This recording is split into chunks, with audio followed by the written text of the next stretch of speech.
Hello and welcome to Fix More, Waste Less, where I try and fix broken electronics and keep them out of the landfill. Today I have some PlayStation 2 Slims that I bought as a lot off eBay. This top one actually works fine, or well, sort of. It just needs to be cleaned and a little bit of work to get it in good shape.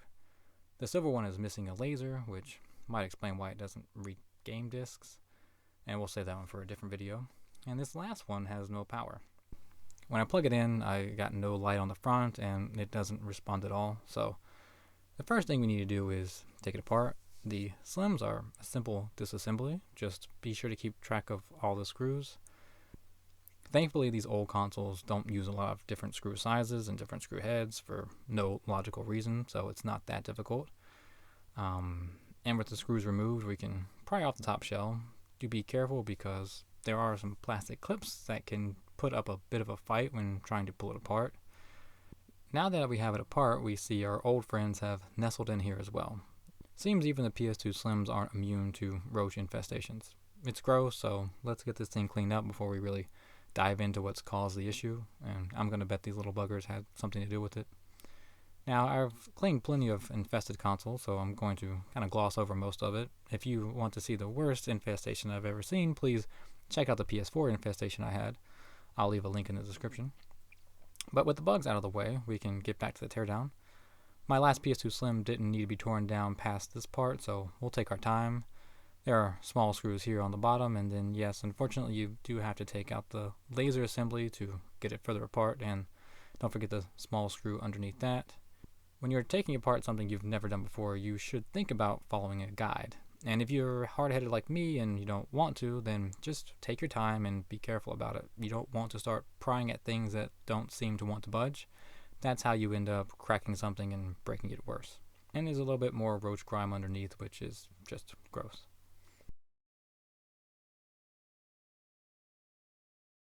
There are two connectors on top, one for the battery and one for the fan.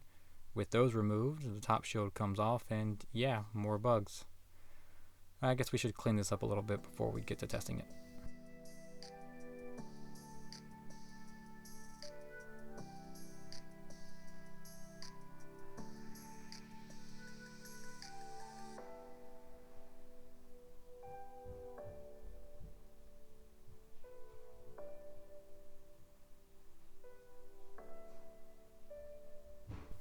With that out of the way, let's see if we can determine why this thing's got no power.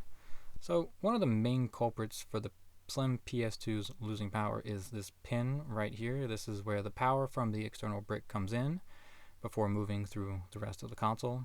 Over time, this joint can weaken and the solder will actually crack, which creates either a very weak connection or disconnects completely, leaving you with a dead PS2.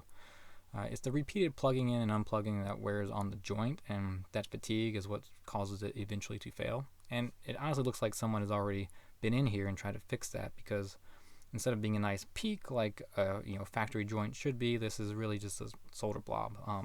It looks kind of ugly. I did test it, and it does have continuity connection between it and the fuse that's right in front of it, that white rectangle, which is a fuse. But I'm still going to go through and resolder that joint just to make it look better and make sure that that's not giving us any issues.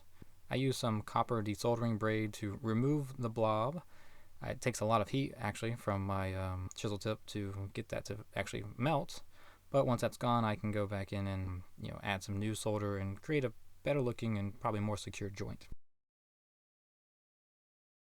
And then I test it with the multimeter and I make sure it doesn't have any bridges between it and the negative points, which it doesn't, and it does still make a good connection to the fuse there. Even with that joint fixed, PS2 doesn't have any power, doesn't turn on.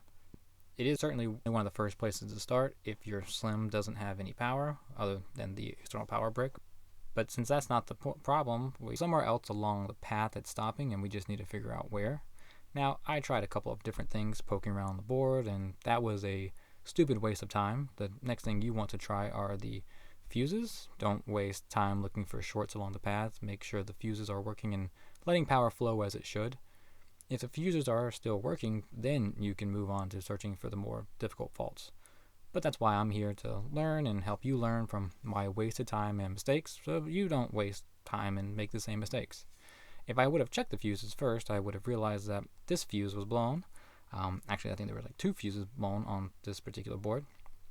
Yeah, checking it with the multimeter in continuity mode, you can see that it doesn't beep when I put the 2 leads against it. It does for this PS7, but it doesn't for this PS1.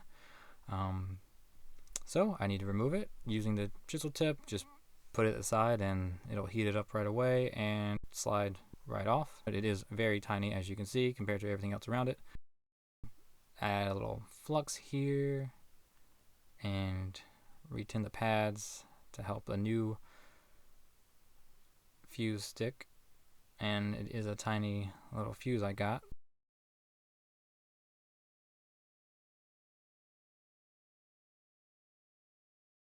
You guys come in here and touch up one side with your soldering iron and then touch up the other side to get a good connection.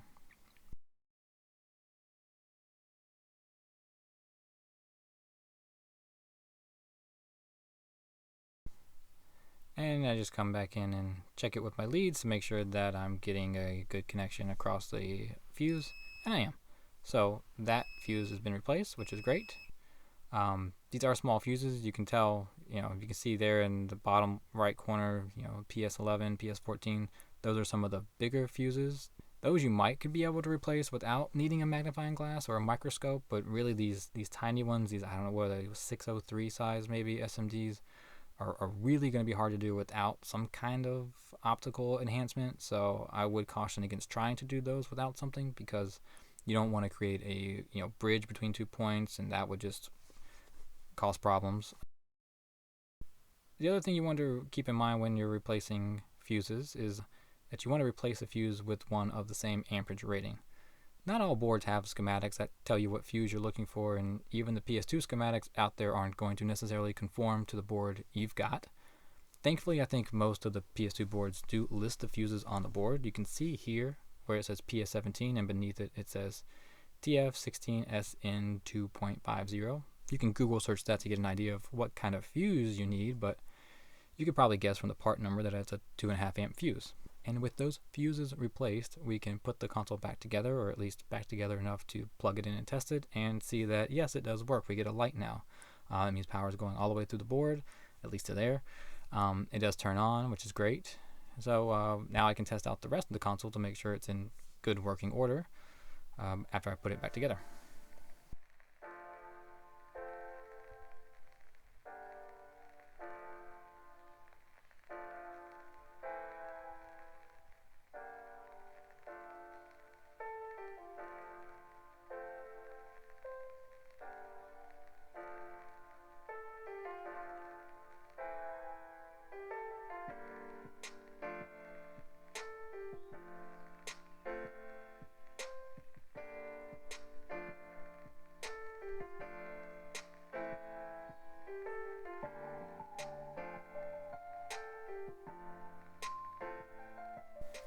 And after connecting it to the TV, I see, unfortunately, that it has these odd green vertical bars. They don't really show up during the gameplay, but they are there, so that will be something to take a look at. You can see them really good on the browser home screen.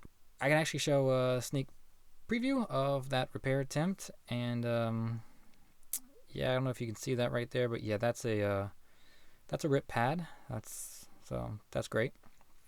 If you're curious to see how that repair attempt turns out, please be sure to subscribe to the channel to get alerts about new videos. I can't be sure when that repair video will be uploaded because the jury's still out on if it's successful or not, but that's a problem for another day.